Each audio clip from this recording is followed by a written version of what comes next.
Tiene la razón, con Patricia del Río.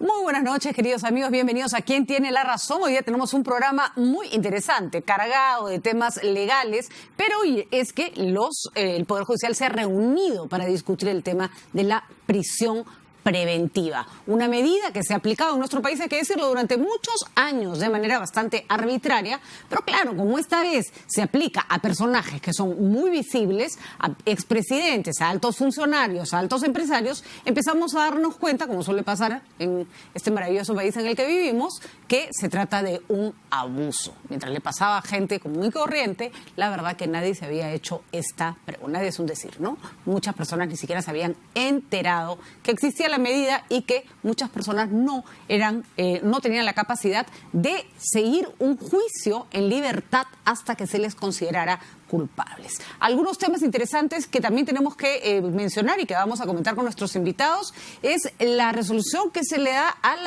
al caso de la señora Arlet Contreras. Tal vez una de las cosas más duras de escuchar de la condena de Adriano Pozo por 11 años por intento de feminicidio, no sea tanto la condena, que es bastante criticable, sino la revictimización por la que ha pasado esa señorita tantas veces, que la han hecho ir, la han perseguido, la han hostigado simplemente por hacer una denuncia. Y por supuesto el Poder Judicial no ha extendido la orden de captura para Adriano Pozo, que sabe Dios dónde se encontrará.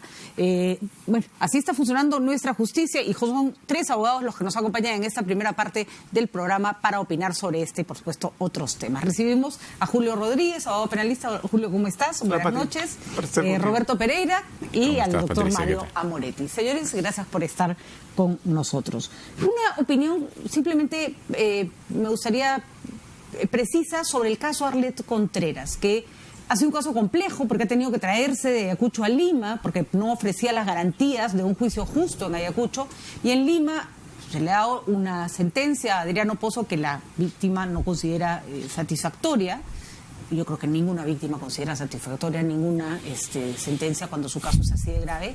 Pero es preocupante cuando ella cuenta la manera como ha sido reiteradamente tratada mal por las autoridades judiciales y la policía.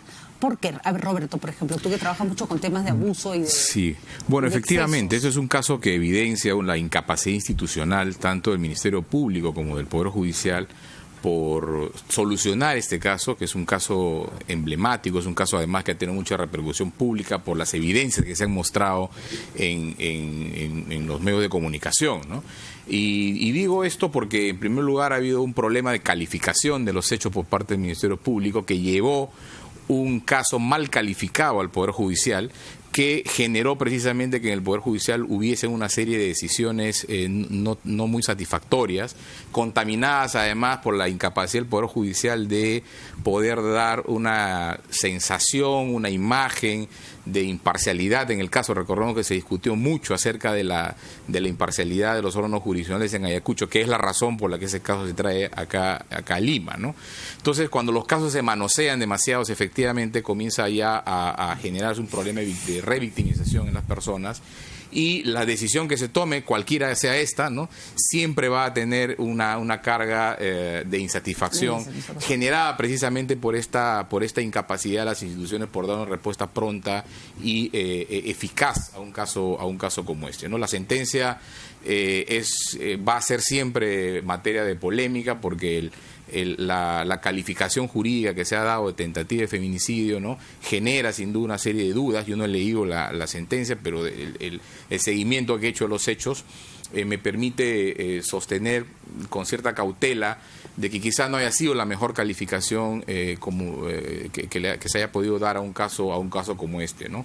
Entonces acá yo creo que además del hecho ya lamentable, lo lamentable es pues que las instituciones llamadas a proteger a las víctimas y a dar una solución pronta no han estado a la altura de las circunstancias, ¿no? Además, más allá de que tentativa de feminicidio podía ser una calificación discutible, lo cierto es que un hombre desnudo que persigue a una mujer en un hostal y la arrancha de las mechas para volverla a meter al cuarto, hay más probabilidades de que tentativa de violación hubiere, ¿no? Por ejemplo. Y ese cargo ha sido desestimado. Y uno se pregunta, si hay video, hay testigos, hay la declaración de la víctima que además tiene todos los signos de haber sido violentada.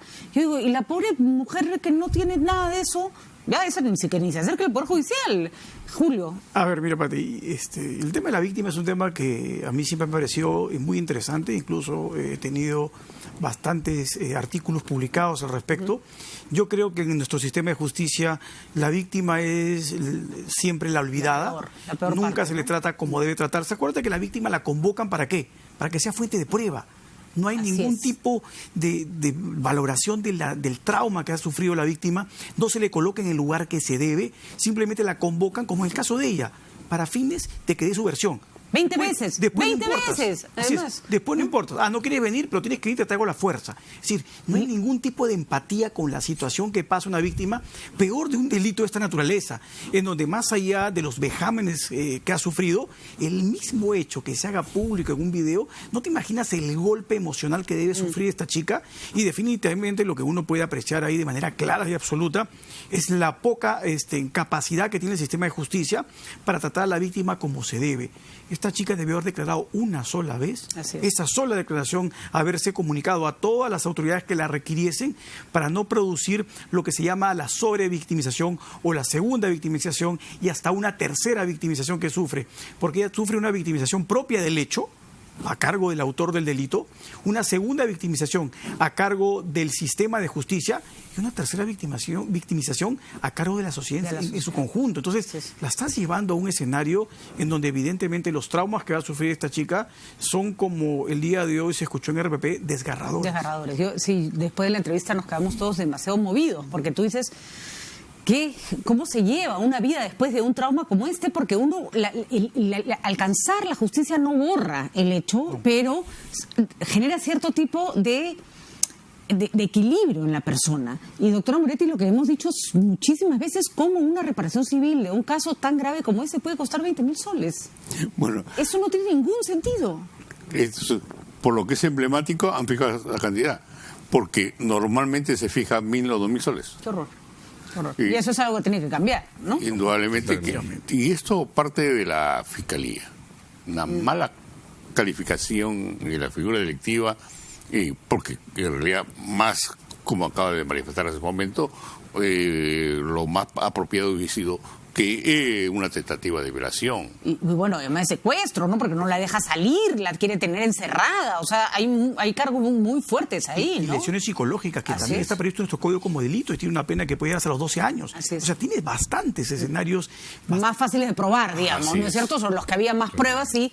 En fin, Arlet Contreras nos ha contado cosas terribles, como que le revisaron sus redes sociales, como que la perseguían, le tomaban fotos, ¿no? Y le cuestionaban el hecho de que había ido a recibir un premio de la señora Trump, y eso entonces quería decir que no estaba tan afectada psicológicamente. Esa es la justicia que reciben las mujeres arrastradas, arranchadas, pegadas, golpeadas y con haber tenido intención de ser violadas en nuestro país. Además, ojo, que el caso no ha concluido.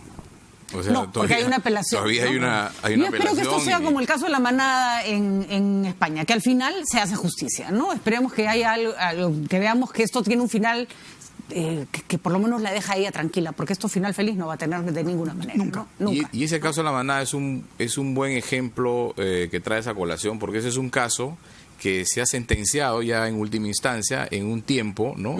Mucho menor que el tiempo de Arlet Contreras, y habiendo ocurrido los hechos, ¿no? También con mucho después del caso de Arlet Contreras, lo que da cuenta pues que acá hay un problema de eficacia del sistema de justicia de poder procesar adecuadamente estos casos. Así Pero ojalá que haya apelado el fiscal, porque si el fiscal ha apelado no le pueden aumentar la pena. No le pueden aumentar la pena. Bueno. ¿Qué digo?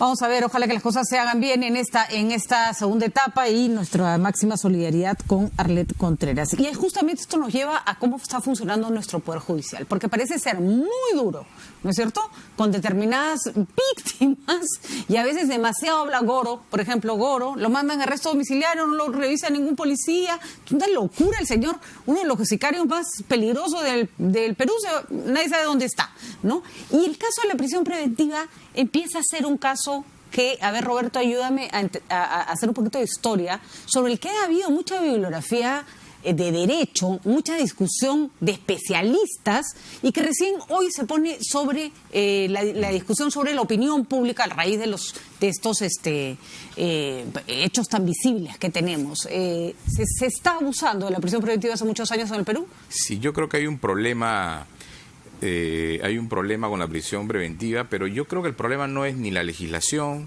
no es ni las pautas jurisprudenciales de los máximos tribunales, como el Tribunal Constitucional y la Corte Suprema. Yo creo que el gran problema de la prisión preventiva es la fundamentación por parte de los jueces al momento de concederla, ¿no? Y también creo que hay una falta de responsabilidad del Ministerio Público, ¿no? Porque yo escucho a muchos colegas decir, bueno, el Ministerio Público puede pedir lo que quiera, finalmente el juez es el que tiene que hacer el tamiz. El Ministerio Público no puede pedir lo que quiera. El Ministerio Público son funcionarios públicos que tienen también deberes de responsabilidad y de objetividad al momento de plantear sus casos, ¿no? ¿En qué casos un fiscal debiera pedir prisión preventiva? O sea, porque yo entiendo también que a los fiscales y los jueces les da terror, ¿no es cierto?, que se les escapen los delincuentes, porque después les echan la culpa, los gritan, los satanizan, ¿no? Bueno, pues eso es un problema, pues porque un juez y un fiscal no pueden desempeñar su labor sobre la base del miedo de la opinión pública. Así es. ¿No? Porque ellos son garantes de los derechos. O la ineficacia de la policía, que son exactamente, cosas que se escapan los delincuentes.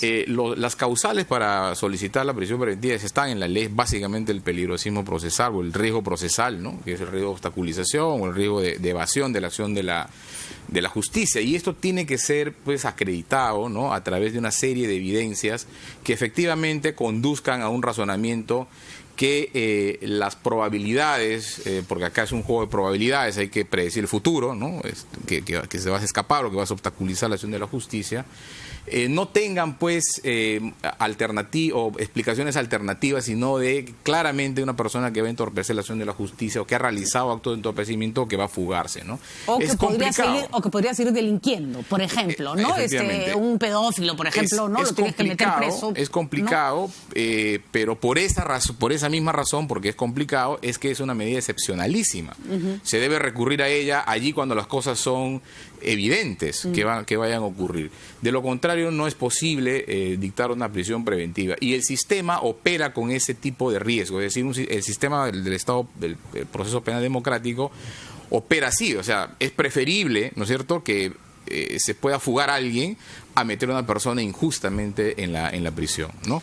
Y me remito a casos recientes. El caso de Jessica Tejada, por ejemplo, una persona que ha estado en prisión durante varios meses, ¿no? Y resulta que ahora ha recuperado su libertad porque el Poder Judicial ha encontrado que no hay ninguna razón para mantenerla en prisión. La pregunta es, ¿qué ha variado desde el momento en que se dictó la prisión ahora? O tenemos casos, a ver, salgamos de los casos polémicos más vistosos, porque claro, uno entra en el terreno caso Keiko y todo se vuelve, se politiza. Una señora en Arequipa, llega su marido borracho, la agrede, la persigue hasta la cocina, la quiere golpear, la señora saca un cuchillo, lo acuchilla en defensa propia.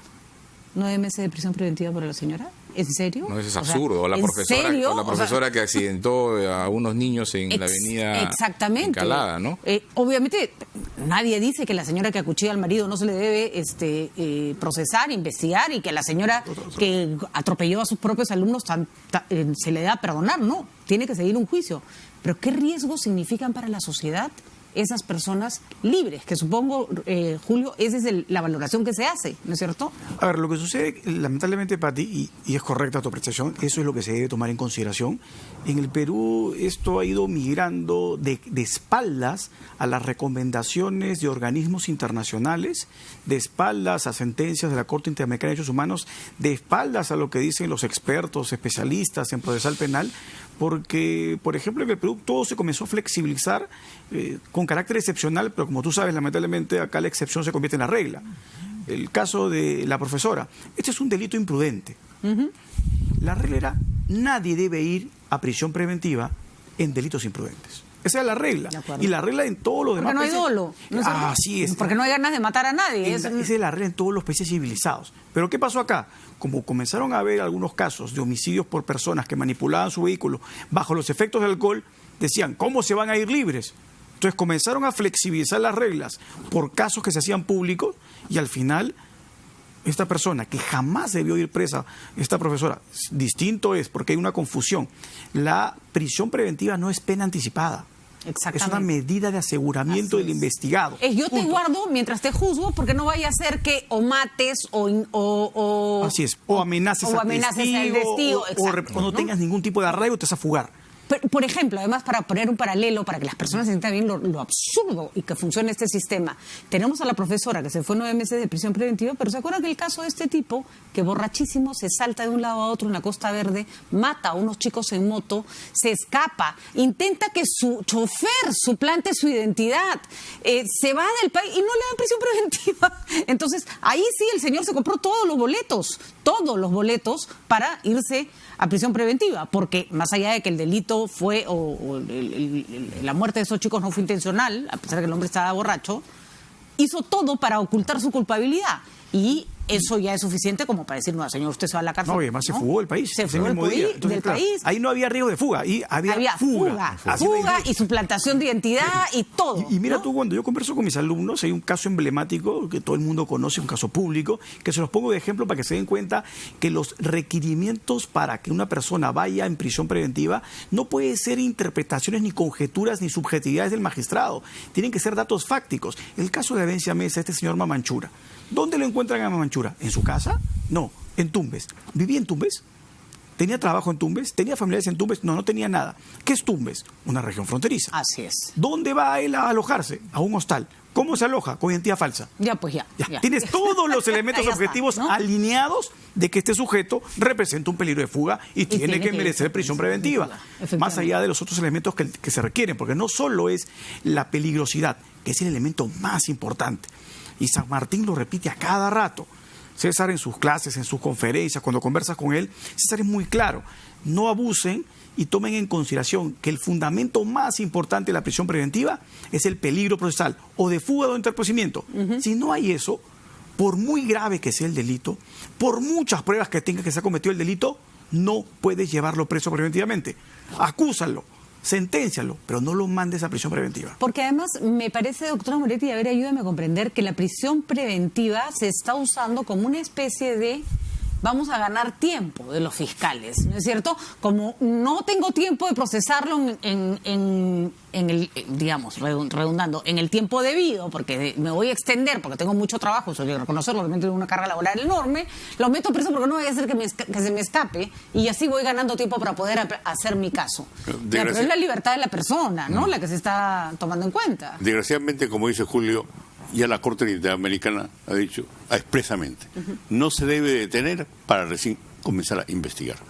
Y yo hice un estudio en el año 2008, teníamos el 60% de presos sin sentencia, o sea, con prisión preventiva. ¿Y cuántos de ellos con acusación? Porque no, solamente con prisión preventiva. Con prisión preventiva. Ninguno está acusado, ni siquiera. Están siendo investigados. Y en la actualidad tenemos cerca del 40%. Algo hemos mejorado, pero sí es altísima Pero en realidad la Comisión Interamericana en el año 2017 ha hecho un estudio en toda Latinoamérica.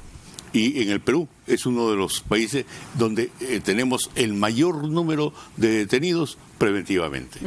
Y esto es algo que no debe suceder a pesar de todos los estudios, a pesar de los pronunciamientos, de las sentencias que dicta el Tribunal Constitucional, de la misma Corte Suprema en sentencia casatoria respecto a llegar a establecer cuándo estamos frente a un peligro de fuga, cuándo estamos a un peligro procesal, cuándo se debe tener en consideración el arraigo familiar, el arraigo laboral, pero para los jueces lo más fácil, al pedido del fiscal, lo más fácil es detener a la persona. Ahora, hay casos que nosotros hemos visto en prensa que uno no entiende. Y claro, a veces también hay que reconocer, la sociedad pide justicia y la sociedad pide justicia de acuerdo a nuestros instintos de pedido de justicia, que no necesariamente se enmarcan en los requerimientos legales. Pero recuerdo este asesino que captó a esta niña, un tipo que se la llevó, la violó, la mató a una criaturita de 12 años, y el tipo tenía antecedentes de violación, el caso estaba avanzado, el fiscal tenía el caso en sus manos, lo tenía encarpetado. Y además la policía lo acogía ahí en la comisaría, ¿no? Exactamente, lo tenían al violador como dando vueltas. Entonces uno decía, una cosa es no abusar de la prisión preventiva, pero otra cosa es tener un delincuente que puede seguir, cuyo perfil es el perfil de una persona que puede seguir haciendo daño, ¿no?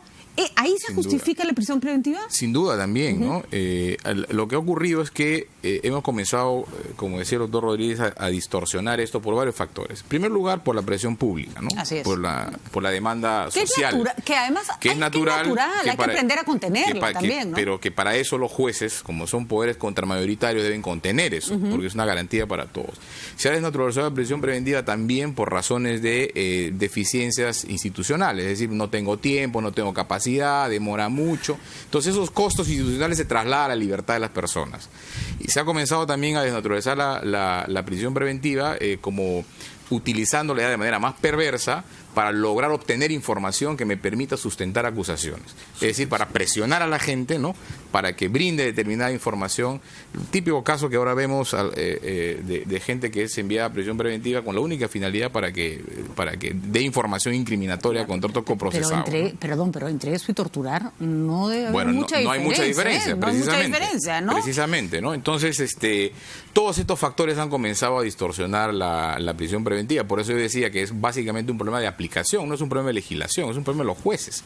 Que los jueces no hacen su trabajo de contener estos pedidos de prisión preventiva que claramente no tienen sustento. Y además hemos caído también en una cosa muy peligrosa, ¿no? Que se advierte en las audiencias, que felizmente ahora son públicas, ¿no? Que se intenta sustituir la acreditación de la prisión preventiva, porque hay que acreditar con una serie de elementos, con datos fácticos, con verbalizaciones, ¿no? Se cree que el discurso, ¿no? Un bonito discurso que hace un fiscal al momento de pedir la prisión preventiva o el juez al momento de redactar un auto de prisión preventiva puede sustituir la realidad, ¿no? Entonces se hace una serie de inferencias que carecen de rigor lógico, que no se sustentan en un razonamiento que tenga como base fáctica elementos realmente convincentes, y entonces las medidas de prisión preventiva que se dictan son demasiado endebles, ¿no? Desde el punto de vista de la fundamentación. Y además que esa es la parte que también es triste. Por ejemplo, nosotros conversamos con pues, fue una conversación no periodística, digamos, no fue una conversación en un set, pero vino a visitarnos en las oficinas de RPP la jueza Elizabeth Arias, que había sido víctima de un hostigamiento espantoso por no haberle dado prisión preventiva a Félix Moreno. Primero que ayer lo que le habían pedido era que le cambiara una condición, ¿no es cierto?, de comparecencia a una, que entiendo los requerimientos son mayores, ¿no es cierto? Y ella me decía, la fiscal no sustentaba su caso. Ahí está la audiencia, uno la puede ver. Y la jueza dice, oye, ya, de acuerdo, si este señor tiene peligro de fuga, le doy prisión preventiva, pero sustenta tu caso. Y la mujer se desespera y le cambia la comparecencia que tenía para que vaya no una vez al mes, no todos los días, le pide impedimento de salida del país. Es decir, sí ajusta digamos, las medidas para que el señor Félix Moreno no escape, y al final el señor Moreno se escapa además por otro caso que no tenía nada que ver con el de ella, y a ella la sepultaron, pero al punto de sacar cosas de su vida personal, de las cuales ella había sido víctima de agresiones sexuales, y revictimizarla. Y uno decía, entonces, ¿cómo va a tomar un juez una decisión? ¿Cómo va a tomar un juez una decisión? Si el fiscal hace mal su trabajo, el juez trata de actuar de acuerdo a ley y finalmente la sociedad lo va a linchar.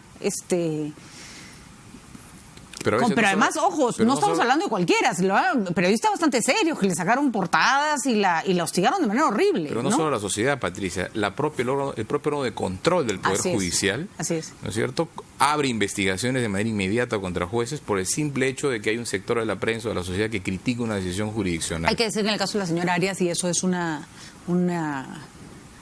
cosa que hay que reconocer, la fiscal, la jueza Vida Bonilla la respaldó públicamente, ¿no? Lo cual fue sumamente positivo, ¿no? Importante, ¿no? Porque no tiene que cuidar a su gente de las implicaciones. Ahora, todo esto, por supuesto, se discute en el contexto del pedido de casación de Keiko Fujimori. Yo sé que es un caso complejo, pero me gustaría analizarlo jurídicamente, más allá de, lo he tratado de separar en estos días y a la gente le cuesta. Nos puede parecer justa o injusta, nos puede dar pena o nos puede parecer que la señora Keiko Fujimori se merece la cárcel de por vida porque su papá hizo no sé qué. Esas son opiniones, ¿no?, que todos tenemos derecho a tener.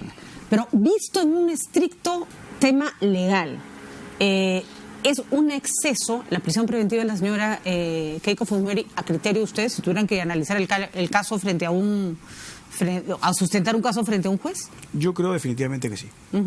Que es un exceso por varios motivos. Primero porque se pierde el norte muchas veces en este tipo de casos y uno como magistrado tendría que centrarse. ¿Cuál es la regla en nuestro sistema procesal? La regla es que tú tienes que enfrentar tu juicio en libertad. ¿Y en libertad puede ser con impedimento de salida del país? Correcto. ¿Puede ser incluso arresto domiciliario? Puede ser excepcionalmente. Excepcionalmente porque es una restricción a medias de tu libertad. Así es.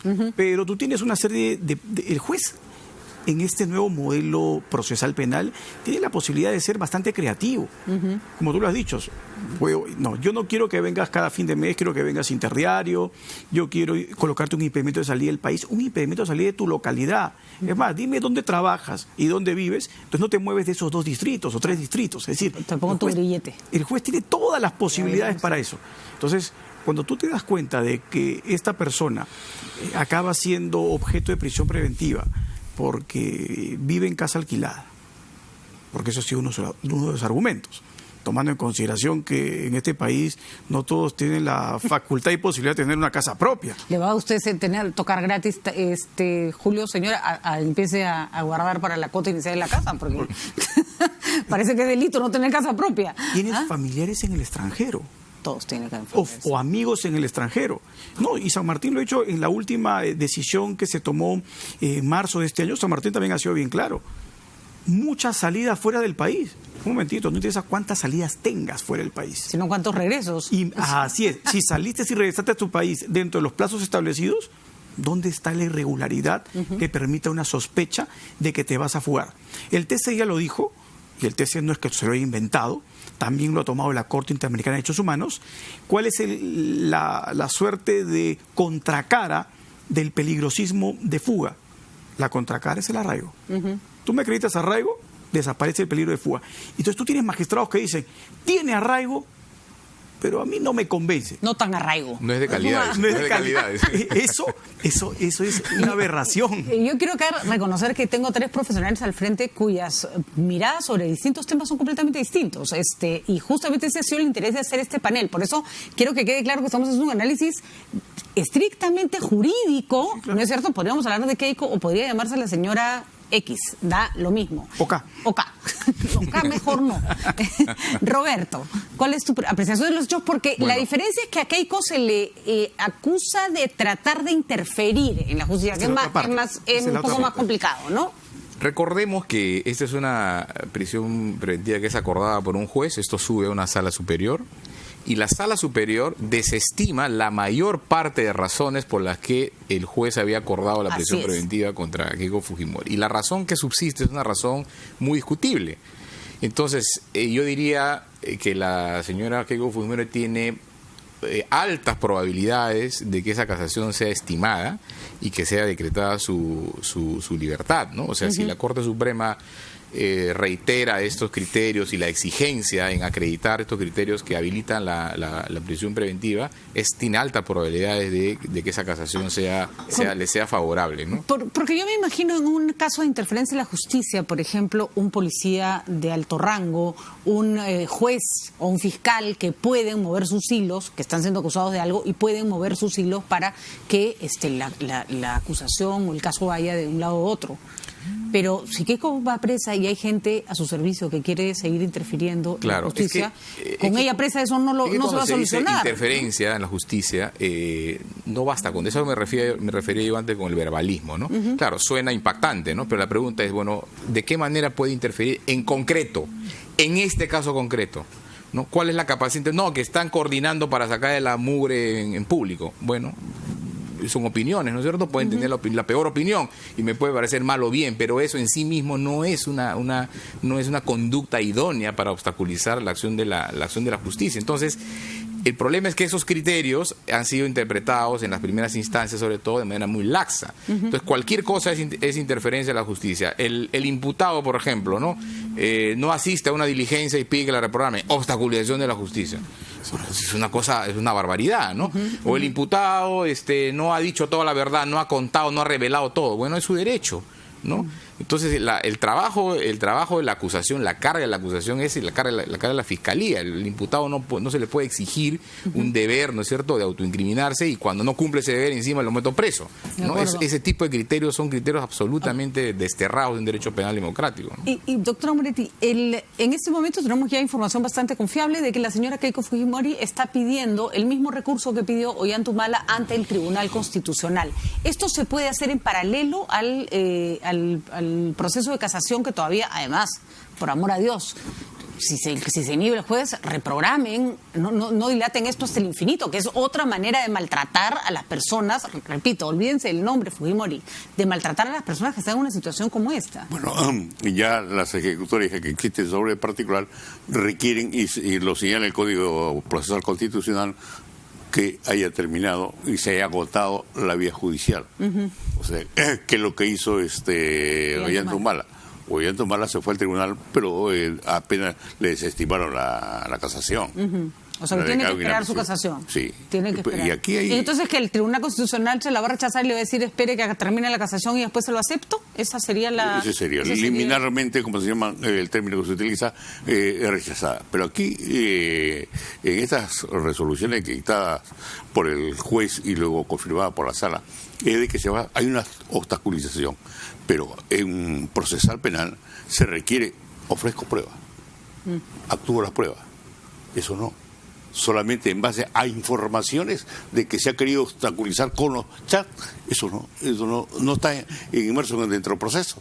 Porque para estar inmerso en un proceso se requiere el ofrecimiento y la actuación. Ahora, me gustaría que hiciéramos una última valoración de esto, porque hay una diferencia entre que la justicia esté actuando mal, porque estamos arrastrando vicios de hace muchísimos años, que hoy se hacen evidentes en casos bastante visibles, o que esto sea un tinglado de una persecución política dirigida para meter presos a las personas de la oposición.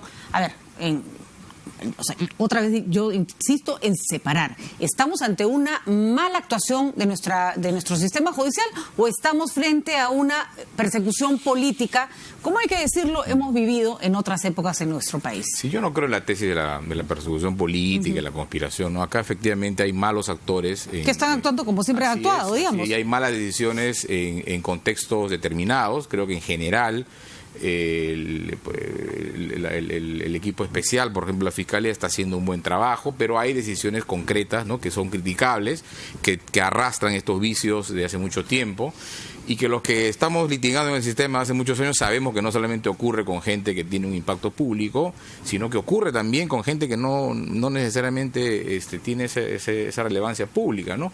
Y sabemos que esos son vicios que la justicia arrastra desde hace mucho tiempo. Yo no creo que haya una digitación política. Yo siempre me muestro bastante escéptico cuando escucho estos pronunciamientos, ¿no?, de que...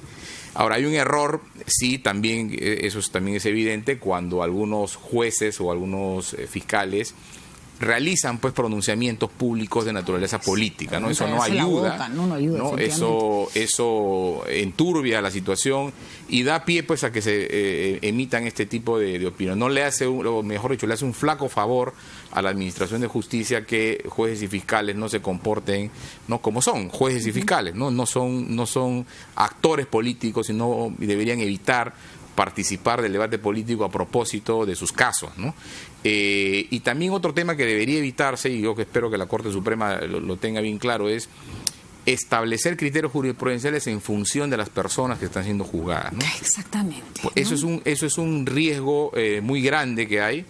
Y claro, y si uno critica porque ahora está el caso de la señora Keiko Fujimori, no es por la señora Keiko Fujimori, es porque eso le puede pasar mañana más tarde a cualquiera de nosotros. Porque eso no se hace. ¿No? Así exactamente, porque es incorrecto y es indebido. O sea, mi apreciación puede ser un poco cínica, pero prefiero que la justicia actúe mal para todos a que actúe mal selectivamente, ¿no es cierto? aspiración es que actúe bien para todos, pero no que cuando se trata de la señora A o el señor B gritamos, criticamos, lloramos, nos rasgamos las vestiduras, y cuando se trata de un pobre ciudadano común y corriente a nadie le importa si se va a la cárcel 2 años por las puras. Julio, ¿qué crees que va a ocurrir finalmente? O sea, ¿hay interferencia política? Lo cierto es que yo digo hay interferencia contra todos los políticos, porque entonces están en la misma situación. Yo te voy a decir claramente que yo no veo una persecución política. Lo que sí coincido es que estamos ante un sistema de justicia que ya tiene taras arrastradas históricamente, pero cuando tú le pones todos los reflectores en un caso en particular, lo vas a hacer mucho más notorio. Y eso es lo que sucede. O sea, date cuenta, audiencias de prisión preventiva que duran días, esa es una aberración, porque tú vas a Estados Unidos, Estados Unidos ya, no nos comparemos con un país que tiene menos del 1% de presos preventivos. Vayamos a Chile, acá nomás. En Chile las audiencias de prisión preventiva duran 50 minutos y durarán 3 horas si son muy complejas. Entonces, si tú tienes elementos contundentes para una prisión preventiva, no te vas a despachar 4 días, pues.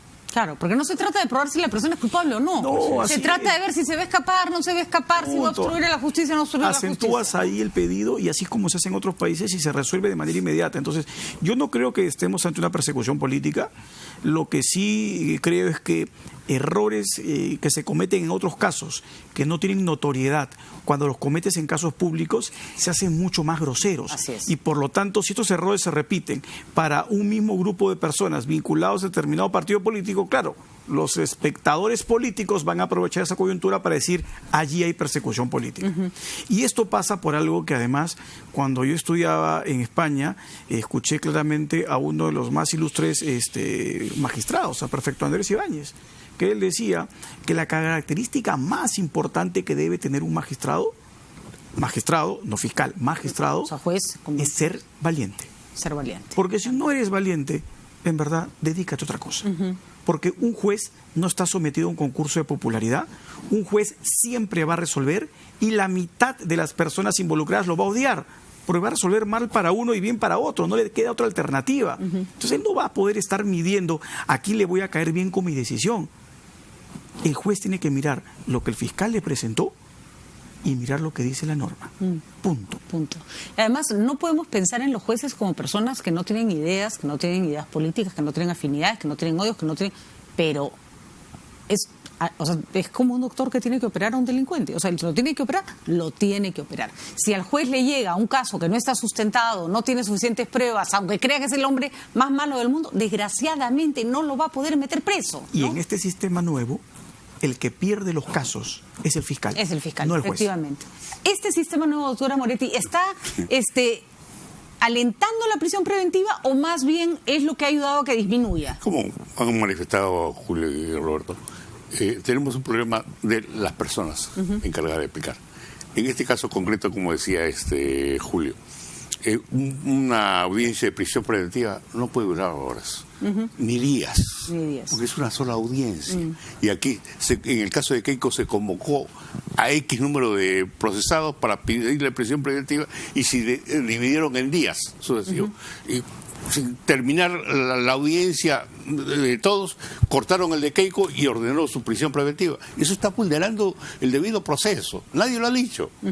Y hay que reconocer también, por ejemplo, fiscales en casos del Callao complejísimos que han tenido 18 personas involucradas que no les permiten tener ni asistente y tienen que resolver 18 casos uno tras otro. Y me decía, un fiscal me contaba, me estaba volviendo loco porque tenía que responderle a 18 abogados distintos. Es decir, de un lado y de otro, el sistema es muy frágil.